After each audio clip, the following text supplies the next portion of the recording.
Hi everyone, I'm Serena Reynolds. I'm the creative director and owner of Conceptive Limited. And my name is Sarah Ferrer. I am a small business consultant. And today we have joining us Sabre Mrkva. She is the CEO of Bright Stripes, which offers fun, creative DIY and craft kits for kids. Full disclosure, I met Sabre at a trade show last year and we just became kindred spirits. And I told Serena, girl, we've got to pull her on the podcast. And so welcome, Sabre, and tell us with Bright Stripes, what motivated you to take that leap into entrepreneurship by starting your company? Yeah. So my very good friend Eric von Stein and I worked together at another arts and crafts company for many, many years. We worked together for 10 years, side by side, running product development, hiring up people, went through some mergers and acquisitions. We're like, how are we going to tame this beast? So we had been through the fire together. We knew that we were, of sound mind and body. So we were always like thinking, wouldn't it be great if we could just make items that didn't have like all these layers of bureaucracy and like people telling us what to do and we don't think it's right, but then we got to do it anyways. Like, wouldn't it be great if we just had our own company where the vision was pure and the crafts were pure and we didn't put a bunch of plastic crap and things that didn't need to have plastic crap and things and spend all that money and go off in tangents and, like we would do such a great job. And we got a little bit of a kick in the boot, and we actually got let go from our job in 2018. I was 6 months pregnant. We had been talking about it and actually workshopping it because we lived a block away from each other, still do. So we were like taking notes on the ride in and out from work and carpooling together and trying to figure ourselves out. And then when we got the boot, we were like, well, we're ready. Let's just do it. And so we created our LLC the very next day. Like we went out and went like, I just got canned. He's like, I just got canned too. I was like, let's go meet for breakfast. And then the very next day, we registered our LLC. True story. That's great. I mean, it just goes to show that even when you think that something's horrible, I mean, being let go isn't the nicest of things to happen to you. But it can sometimes be the pathway to much. It's always the pathway to much bigger and better things. My story is very similar. I also got booted. Okay. Got booted, yeah. And at first we're like, we'll be left, It's like, you know what? This is what happened. And it was great. It was awesome.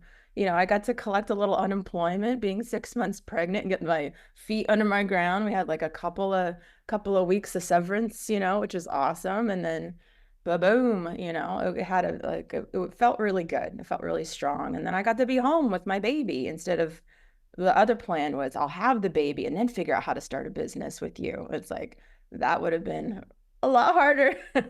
So the timing was perfect. Yeah, the timing was perfect. So. What made you, first of all, I love that. I recommend if anyone gets canned to go straight to breakfast. Straight to breakfast. That feels like a great balance of a day. Why? like DIY, craft, art kits. Yeah. Where does that come in terms of like, we're going to start a business and this is going to be it. And it's going to be Bright Stripes. Yeah. So what we ended up doing is we started consulting and creating these items. And then we're like, these are really cute. We should try to sell them. Let's just throw our hat in the ring. Let's just be importers and take on, an inventory business. That should be easy. So we just, and the naivete of it all, I was like, I think it's going to be really hard because you can be designers and developers, and being a distributor it's whole business. You got to market and sell and do the inventory operations part. Like, I think it's going to be hard. He's like, no, we got this. We know a bunch of people. We'll sell it to a bunch of people. I'm like, all right, let's do it. And he was, Eric was so sweet. He suggests that we rent a storage unit and get a container of goods and just, unload it ourselves and pack it in a storage unit and just ship product ourselves. They're like, I don't know if that's going to work out so good. So we got set up. We presented our items to a colleague who was also looking for a new opportunity, something new to do. And so he took us on. He was like a very well-respected, wonderful salesperson called John Tuschler. He's been in the business for many, many years, and everyone knows he's like steady Eddie, like he's very like kind of even keel. And by the end of the call, we are like, we'll just present it. Like we felt so shy. We had like 30 little items. We're like, we'll present it, and see what he thinks. And maybe one day he'll point us in the right direction. He's like, yeah, he's like, I'll totally work for you guys. Like we didn't have any product. We didn't have anything. And we're like, okay, this could be a business. And so 4 weeks later, literally 4 weeks later, we're like, let's get the samples. Let's build the booth. And we launched at the American Specialty Toy Retailers Association. It was literally so fast. We got like the last booth in like the newcomers aisle. And John set us up. He set us up with sales groups across the country. He like had handshake deals with everyone that by the end of the week. And he set us up with a warehouse that he knew of. He set us up with like some great shipping rate buying group thing. And he's just such a lovely human being, and was excited to work with him. So we just like did it, we just like started. We just got messy. We just got right in the middle of it. Didn't think too hard, and that's how we did it. So October 2019, it was the first time our product arrived. What year was that? Sorry, I overspoke. October 2019. Just before COVID. Right. And then in it September, does sound to me as though you kind of threw all your chips up in the air and they landed in a row. It sounded so easy. You make it sound it was so smooth. Yeah. Everything just was as it should be. It kind of was reality. It kind of was a bit. We were just like running so fast and like things were falling into place. We're like, let's keep running, let's keep running, let's keep running. And then like these realities would come in. Like I did all the pricing, and then we're like, well, we have to offer free shipping to everybody because all these little mom and pop shops, they need free shipping. And so I was like doing the math after I had figured out the shipping, and we had already printed like 1,000 price lists. And it's like, we're going to be losing 20% on every product. It's like, it's okay. We can raise our prices. No one's seen this price list. So I threw those out. We had like draw up a new price list and print those out. Yeah. You feel like, so when I hear like, okay, it's okay, is that kind of your gut feeling of who, or just your, when shit hits the fan, to be very frank, are you like cool under pressure? Are you, because the way you, I tried. Okay, is that you, or is that your business partner, or is that you kind of? No, it's way more me. I'm more the cool under pressure. He's like, oh my God, I'm freaking out. I was like, no, we got this. We can control what we can control, and the rest is. So I'm very calm. I'll be honest with you. Like, real talk. I'm very calm and very collected in my professional life, and in my family life, I'm quite the opposite. So poor guys, they got to take all my bull. I'm like, what? You didn't close the cupboard door? Everyone must die. So I'm a little opposite. Yeah. We love you for that. I feel like that is so relatable. Right? It's like, oh, you think I'm this calm? You should see me at home. Yeah. Did you, when it comes to, and this is kind of a topic we discuss a lot, those first year, second year, especially with COVID, these are outlier years. Yeah. I'm sure that there are a lot of problems or bumps in the roads or unforeseen, issues. Yeah. What is besides, of course, just naturally being calm, can you just speak to kind of what was that process of working through this, of working with retailers, with customers, with yourself, with your business? How do you manage all these changes that are happening, and particularly changes that have money behind them?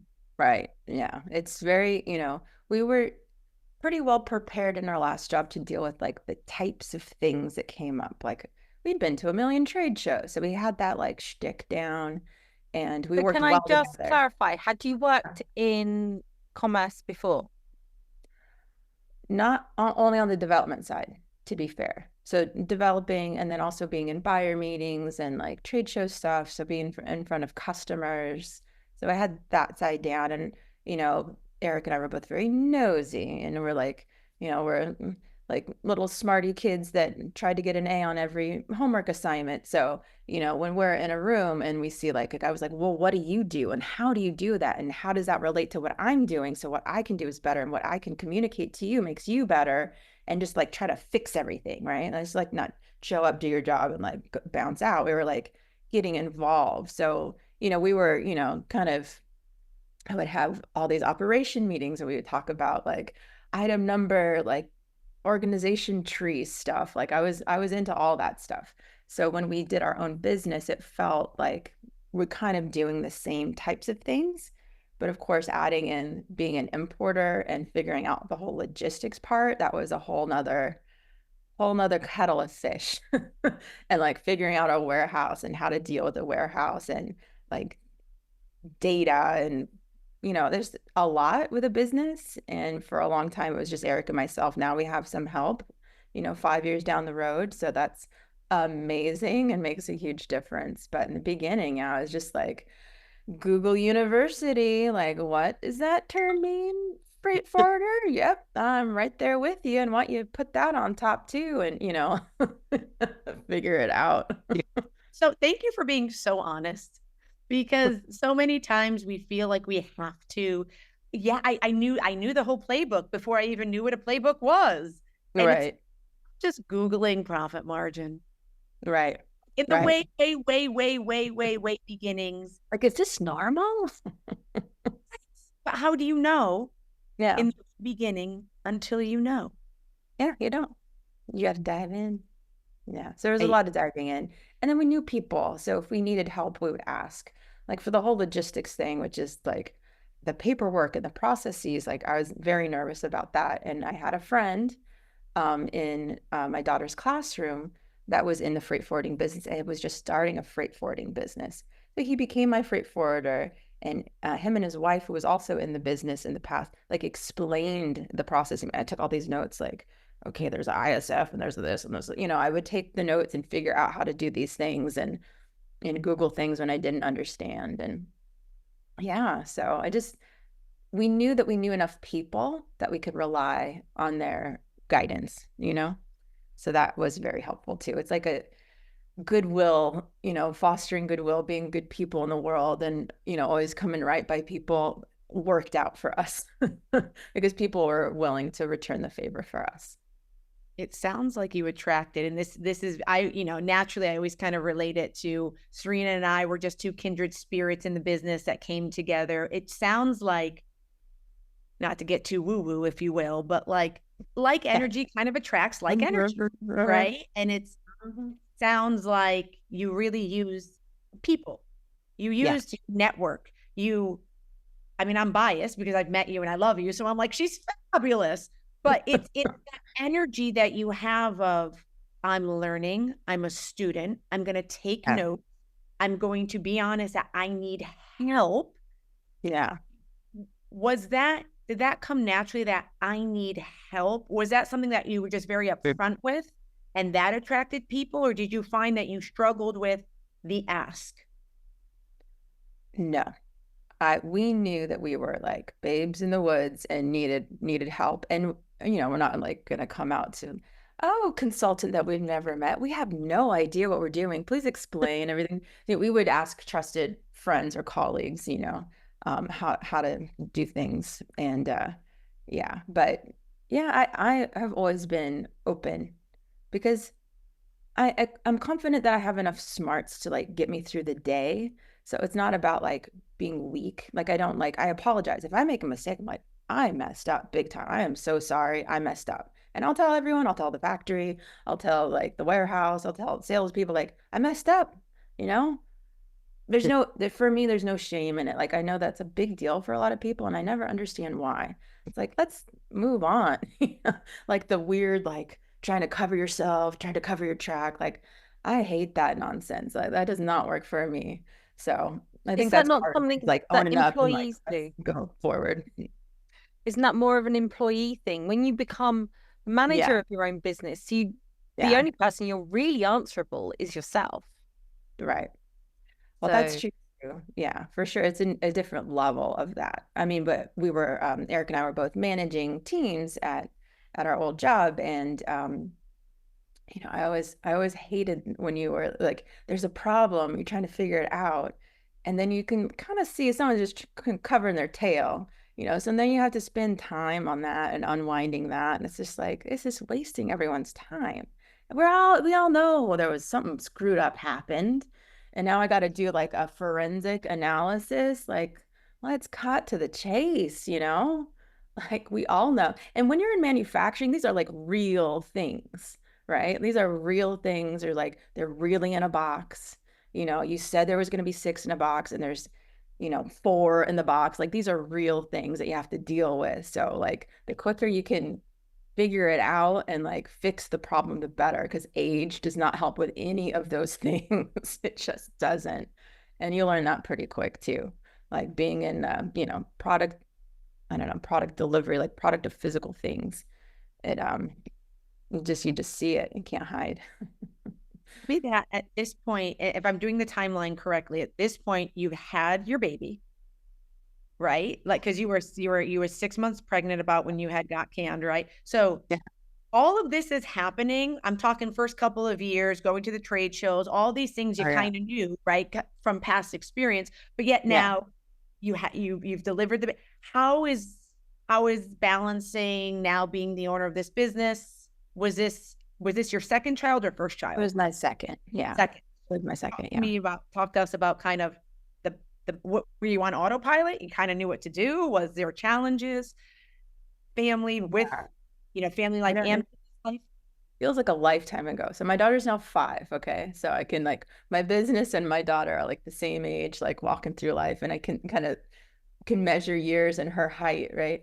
And it was tough, man. It was really tough because I had a C-section. And so I was like recovering, but then we had to like finish these like little projects. We're a craft company. So there's a lot of like panic crafting at the last minute. Like, okay, it was all cute in the render, but now you have to like make it happen, do the photography, get the package together.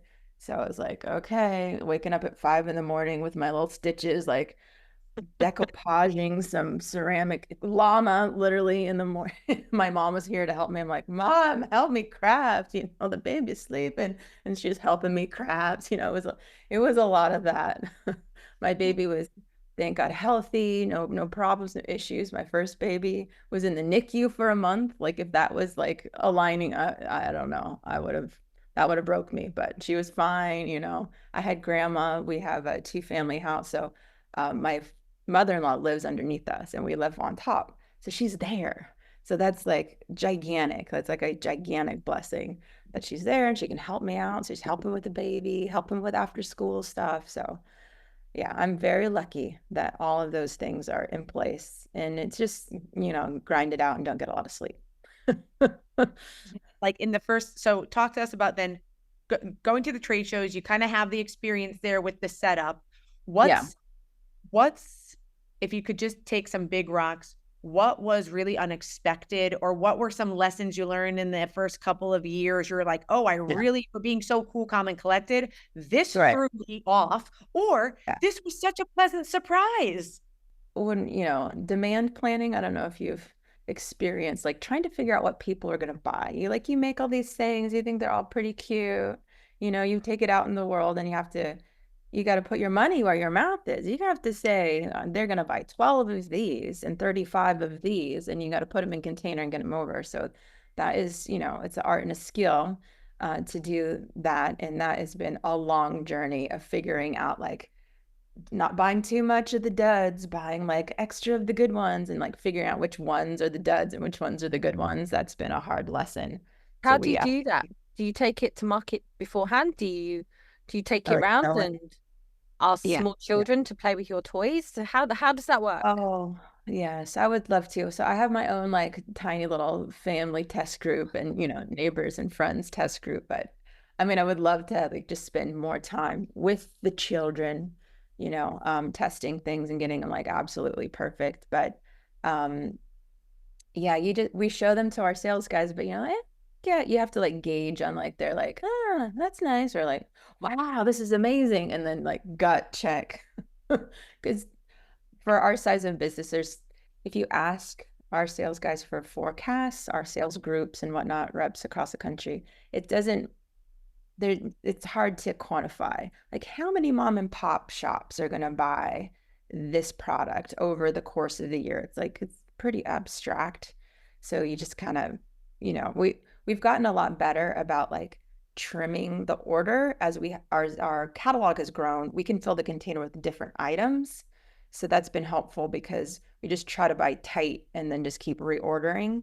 But that comes with time, right? You don't have that luxury when you only have a couple of items and it's spread across a couple of factories. So in the beginning, we way over inventoried on a few things that we like just got rid of like a couple months ago. It's like, oh, we still have 25 pieces of that first item that we bought. Like, boy. So that's a big like learning curve for sure. Yeah, I appreciate that because you just need time, right? You just need time to be like, what's working? What's the trends? Right. How did you find that? We sell well, right? Versus, yeah.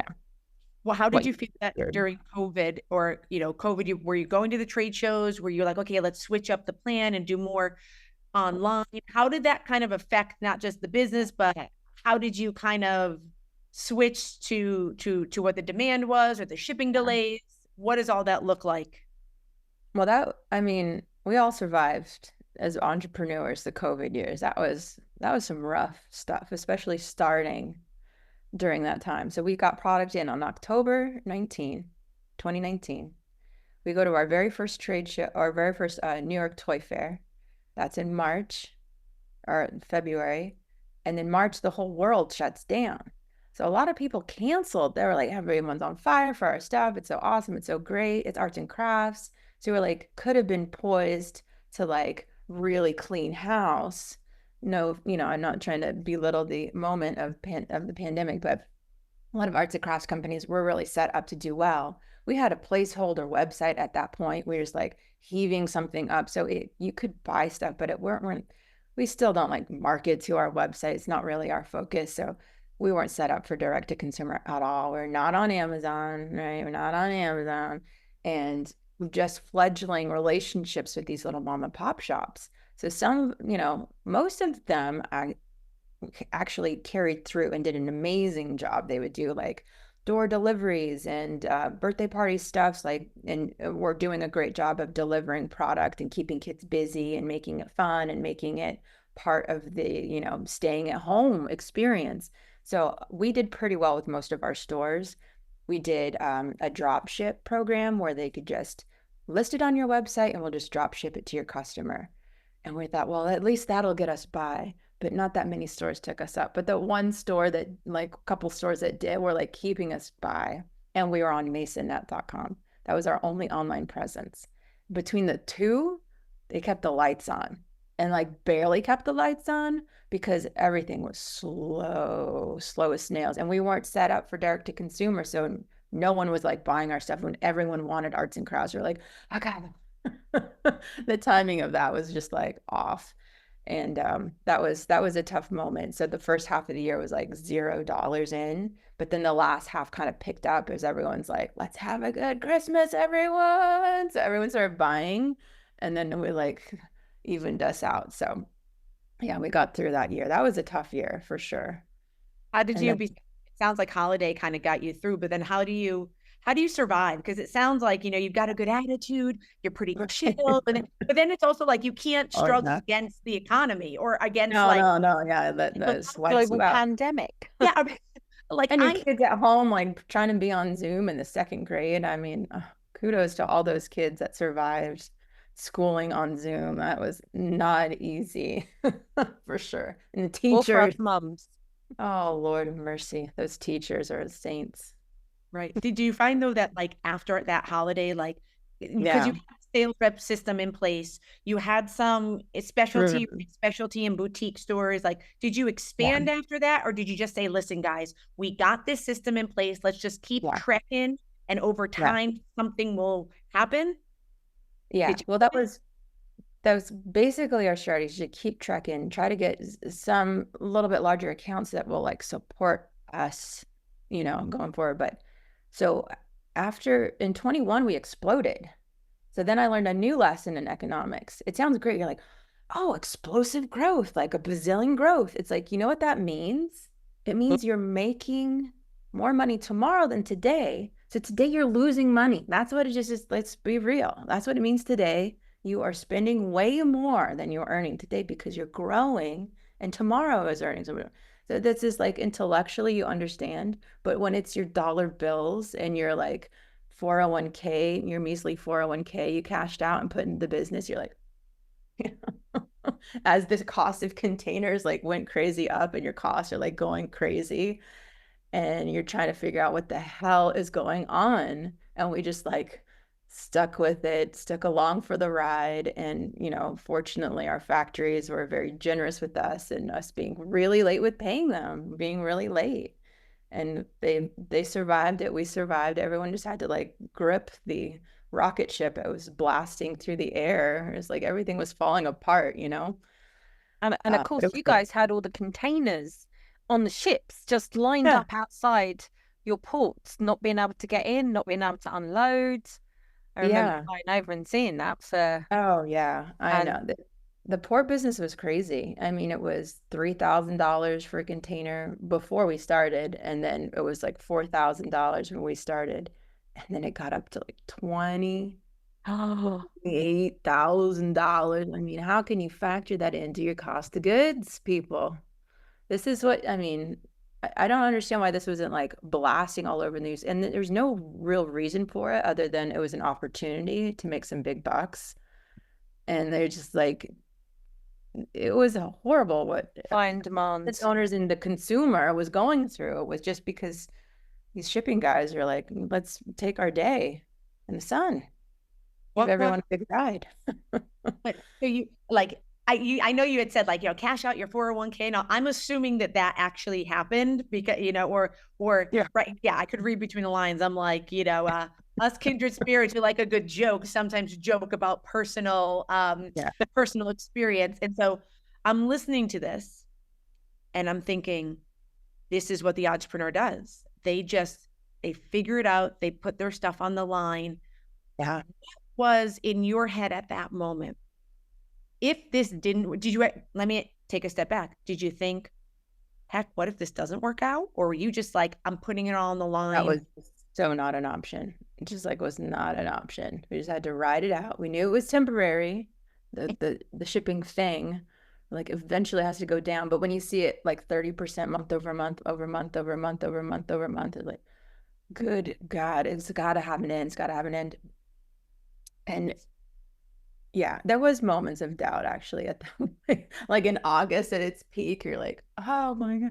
But then, you know, we had faith that our products were, people liked them enough, right? And we liked what we were doing enough, and we liked each other enough, and we liked the people we worked with enough. And all of our eggs are frankly in that basket at this point. So it's like, well, let's just play this out, right? Let's just play this out. You know, this is the cards that we've been dealt. Just like play it out to the end and just keep grinning and bearing it and just keep going. Yeah. You know, 6 months pregnant, starting a business, right? Building, doing decoupage, you know, right, with a newborn and stitches. I'm hearing fearlessness, you know, riding out the economic crisis that was happening and global health issues that were happening all around us. So where's the flaws? You're fearless. I mean, that's obvious. So what did you really struggle with? What was the one thing that made you go, do you know what, this, you know, we can ride out these containers, we can ride out this a little while longer? Yeah. Where was it that you like, what am I doing? Why am I doing this? Should I be doing this? You know what I lose it is that I don't have an MBA. I don't have business degree background. That part I'm definitely figuring out and learning a lot. If you want to get an MBA and you're worried about student debt, just start a business because you'll learn everything real time. You'll probably spend about the same amount of money, maybe go in the same amount of debt, but you will come out so much stronger. I actually love that. I do too. Crash course. Forget the universities or colleges. You will learn so much about business. yourself and your own journey and how you can relate to your children and husband and family. And well, the financial stuff breaks my brain. This is something that is I've been struggling, because the financial modeling, you put it on paper and I can kind of figure it out, and I'm trying to figure out the inventory part, and I'm trying to figure out the projections, your cash flow projections. That part has been a big struggle for me, because there's no cushion. It's like a razor thin getting by to the next day. So we all have to make it work. We have got to pay everyone. It's very important, but it's like figuring that part out has been my biggest struggle for sure. And I'm, trying to learn and got a couple of tricks in Excel, but that's been really hard. And that's the parts where I give up. I don't care. I'm going to work at Dunkin' Donuts because this part is super, super challenging. And you're going to get me 30% off the donuts, right? I'm going to say Sabre. And that's enough. You know what? At the end of the day, yeah, sometimes you feel like that. Yeah. So that's the part that breaks, if I have a couple of days where that's my job, digging in 50 spreadsheets and trying to weave them together to make sense of what's going on, those are the days when I want to kill everyone in my house. Yeah. Just speak to my accountant. She will concur. I'm exactly the same. So if you're starting a business, you're going to do NBA DIY, right? Because I'm a DIYer.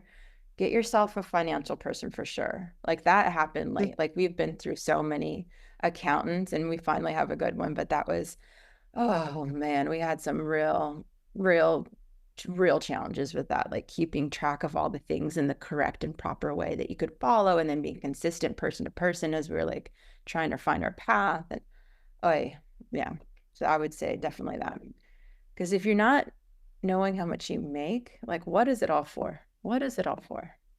Mm-hmm. That's a great point about, I think in the beginning, there's always that kind of hustle of just get it done. And that's super great, right? That's great. Right. You got to do it. But then at some point, things are going out, things are coming in, make it make sense. I can speak very high level in the beginning, but at some point you feel no, I actually should know on paper what these things exactly what is happening at every moment in time. When did you get to that point? Because again, in theory, it's always ideal to say, well, I figured it out quick.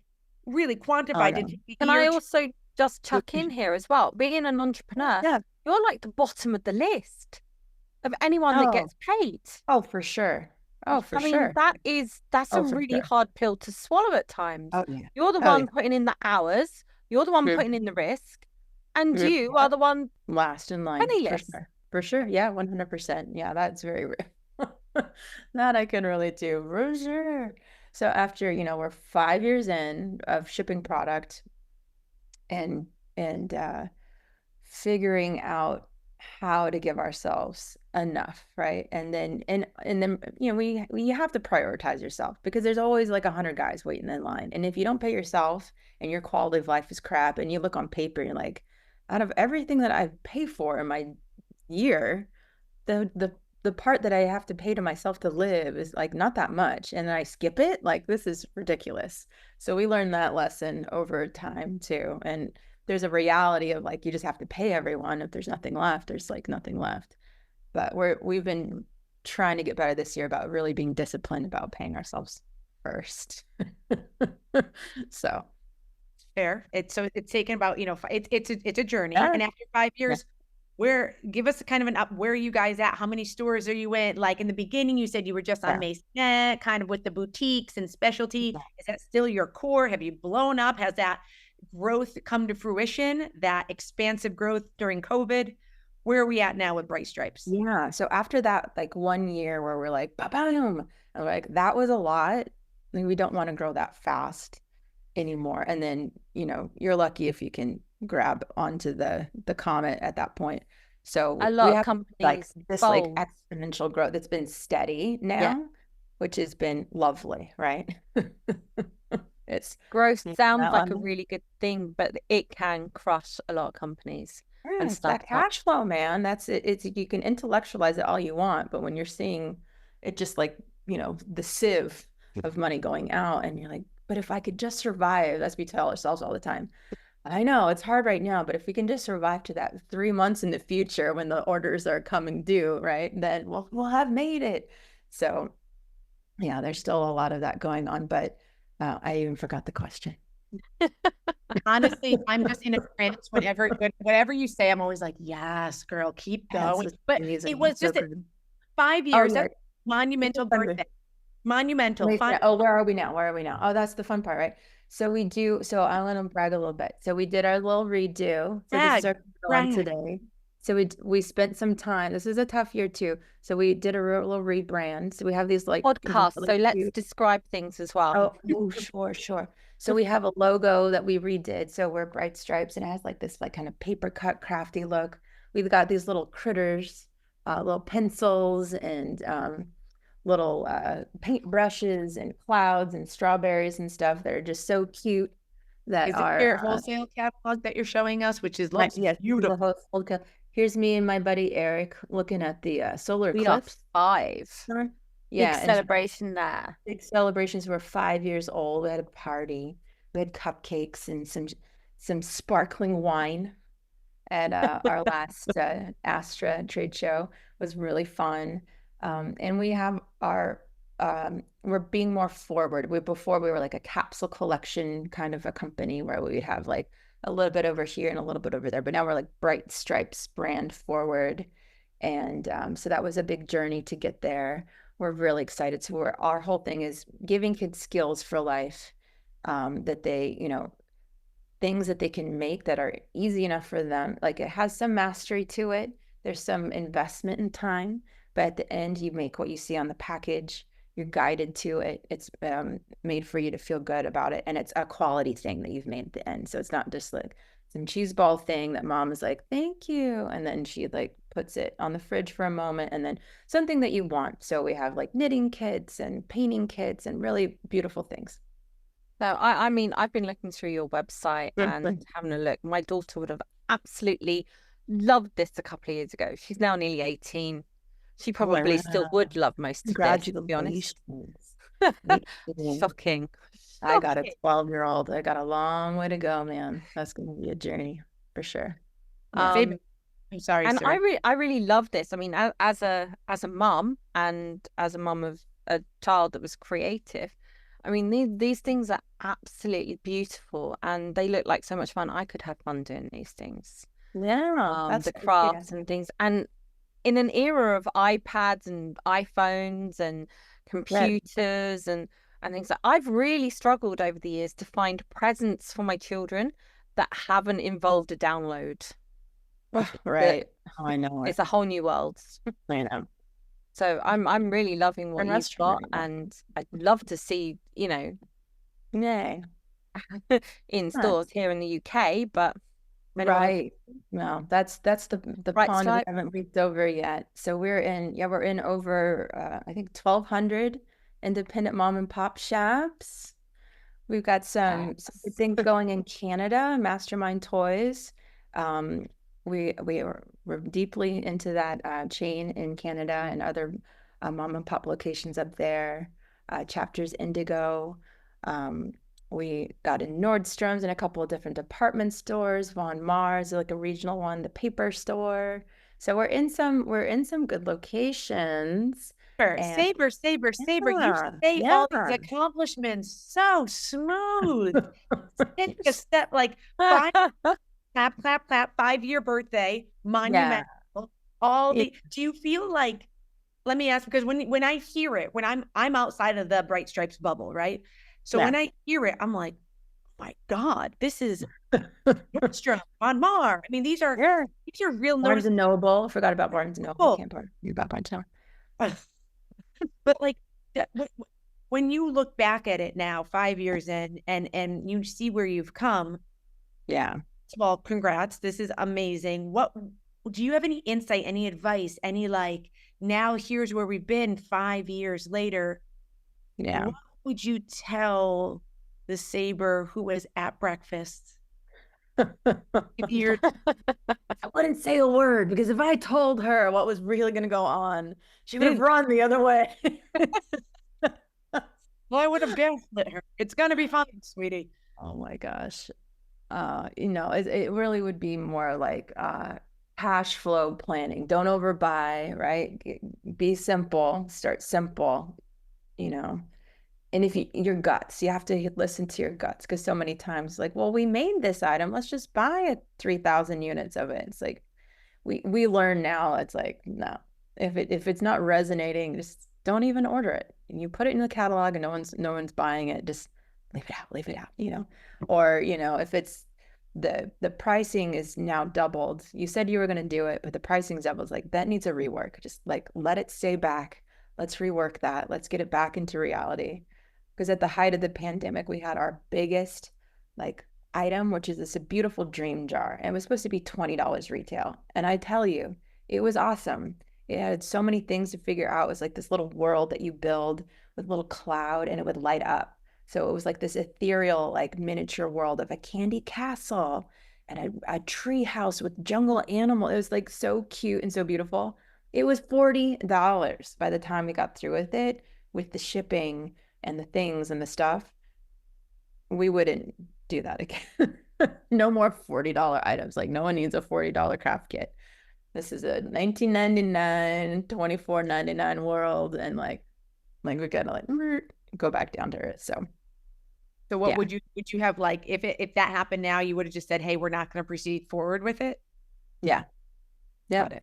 Making quick decisions. You can go down the road, and then you see what it's going to cost, and then you can stop, right? You can always know your market.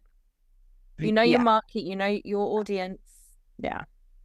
So how many SKUs do you have? Your site looks crowded, it's busy, lots of things going on, it's all beautiful. We have 130 now, about 130 now. So it's a lot. And we try to keep it fresh too. So as many as we add, we take away pretty much for the past couple of years. So we might expand a little bit more, but we want a tight catalog. We don't want to have to maintain so many different things. We just want everyone to have winners, right? We want all customers to have winners. So, yep. Like a little doggy saying hello to me.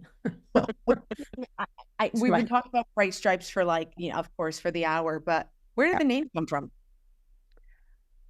So we were, Eric and I were in the car. I was taking my notes as he's driving us to work, and we come up with this long list of names, and we're trying to figure it out, and just something that where did it? Because the high eyes there, the bright stripes, and something about it just hit us. But we had a lot of them. Yeah, we were doing that for days and days and days, coming up with different names and of things or products or collections or brands and so that was the one that stood out as a really fun one. So we're coming up on our time now. Okay. I'd really like to ask, one of my biggest takeaways from this is how you just jumped in. You've been talking about it, an opportunity came up and you fearlessly jumped in, and not knowing everything. And you were perfectly upfront about not knowing everything at the beginning. But what I'd really like to know is, where do you see this in another 5 years on your 10th birthday? Oh my. Yeah. So Eric and I have a big vision for Bright Stripes to be there at 5 years down the road. We're trying our best as a small company with not a lot of buying power, right? Trying to make our products as eco as possible. So we've eliminated as much plastic in our packaging as we can. We have a product line that's made of all recycled plastic bottle, polar fleece and stuffing. So more eco materials. And by 5 years, I would love to say that every single product is made with our, fully proud of all of the recycled paper and recycled plastic bottles and bioplastics, and everything's made of recycled or biodegradable. We're introducing some really fun kits coming up, and I could see us getting more involved in just teaching kids about ecology also, and learning about how our earth works through crafts and beautiful things. And just having a bigger impact on kids, like working more closely with children. And our charity Art Feeds, who we give back to, and our I Heart Art art supply line. They do amazing work doing social emotional learning through art projects. So it builds their self-esteem, helps like little kids deal with these big feelings.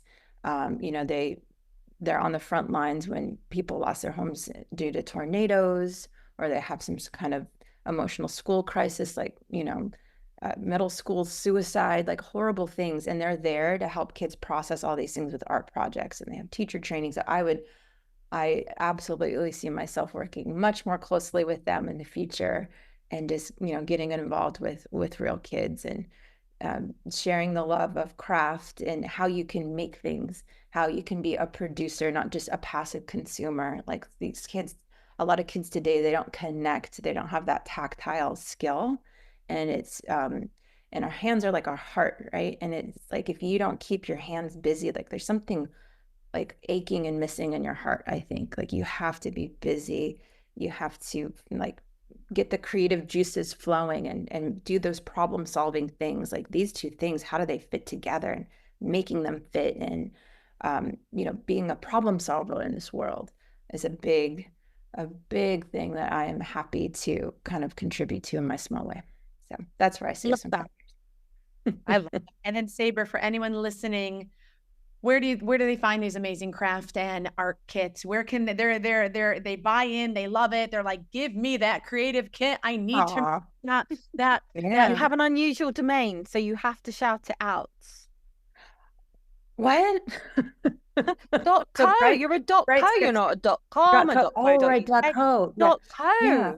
Bright Stripes with the GH. Bright Stripes with the S. .co. C-O. Not .com, just .co.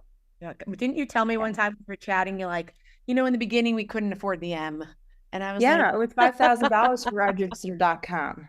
Yes. Oh, it was like $50 for .co. Nobody else was using it. Yes. Yeah.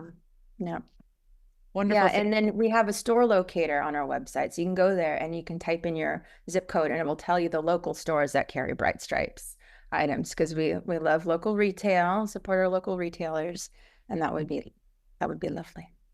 Wonderful. Well, thank you so much, Sabre. This has been wonderful hearing the journey of Bright Stripes. Serena, baby girl, I always love meeting with you and chatting. So this is just my weekly catch up with you. And thank you for sharing your story. And until next time.